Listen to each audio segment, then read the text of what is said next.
The Stonecutter's Wish, a Japanese folktale. We live in a world that constantly tells us we're not enough. Not rich enough, not successful enough, not powerful enough. This endless chase for more leaves us exhausted, hollow, and further from happiness than when we started. This story, about a simple man who got everything he ever wished for and discovered the most shocking truth of all. This is the story of the Stonecutter. Long ago, nestled deep in the mountains of Japan, there lived a stonecutter. Every morning before dawn, he would walk up the mountain path, tools slung over his shoulder. The work was hard, backbreaking, really. Hour after hour, he would strike his chisel against massive rocks, shaping them into blocks for temples, homes, and roads. His hands were calloused, but there was something pure about his work. He took pride in his craft, knowing that the temples, standing for centuries, were built on stones shaped by hands like his. He had a small home, simple meals, and on good days, he'd sit outside and watch the sunset paint the mountains gold. He was, by most measures, content. But contentment, as we know, can be a fragile thing. One day, the stonecutter was called to work on the mansion of a wealthy merchant. As he carved stones for the courtyard, he couldn't help but look around.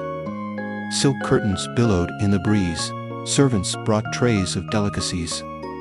The merchant sat in the shade, fanning himself, while others labored under the burning sun. The stonecutter wiped the sweat from his brow and thought, "Look at him. He doesn't lift a finger, yet he has everything. Meanwhile, I break my back every day just to survive." Envy, like a seed, took root in his heart. That night, as he walked home alone, he whispered to the mountain, "Oh, if only I could be rich like that merchant. If only I didn't have to work so hard." And the mountain heard him. A shimmering figure appeared before him, the mountain spirit, ancient and powerful. Her voice was like wind through stone. "Your wish is granted." In an instant, everything changed. The stonecutter woke up in a grand bed, wrapped in silk. He had servants, gold, a mansion even larger than the merchant's. He ate the finest food, he wore the finest clothes. For days, he reveled in his new life. But soon, something felt hollow. The food lost its taste, the silk felt no different than cotton. And when he looked out his window, he saw something that shattered his peace. A royal procession. The king passed by, surrounded by guards and banners. People bowed, the streets cleared. Even the wealthy merchantmen, like the one he'd envied, stepped aside and lowered their heads. The stonecutter thought, "What good is wealth if I must still bow to someone else? The king, he is the one with real power." And so, he wished again. Now he sat on a throne, draped in royal robes. He commanded armies. His word was law. When he spoke, people obeyed. He felt invincible. But one day, during a royal procession, the sun beat down mercilessly. His heavy robes became stifling. Sweat poured down his face. His guards wilted in the heat. Even he, the king, could not escape the sun's burning gaze. He looked up at the sky, squinting, and realized, "The sun bows to no one, not even a king. The sun is the true ruler of this world." And so, he wished to become the sun. As the sun, he blazed across the sky. His heat scorched the earth, crops withered, rivers dried, all living things cowered beneath his power.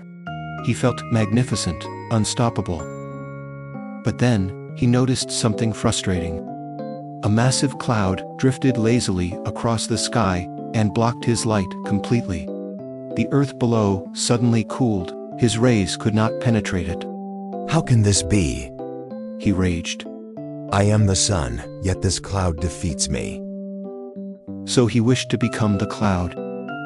As a cloud, he swept across the sky, blotting out the sun. He unleashed torrential rain, flooding rivers and fields. Lightning crackled at his command. He felt like a god. But far below, through the rain and wind, he saw something that enraged him. A mountain, a massive, ancient rock formation, unmoved by his storm. No matter how much rain he poured, no matter how fierce his winds, the rock stood firm, unshaken, eternal. He thought, That rock is stronger than even me. and so he wished to become the rock. Now he was the mountain itself, solid, unmovable, eternal. Storms came and went, centuries could pass, and he would remain. He felt a deep, quiet satisfaction. This was true power, nothing could touch him now. He rested in his victory, silent and proud. But then, a faint sound.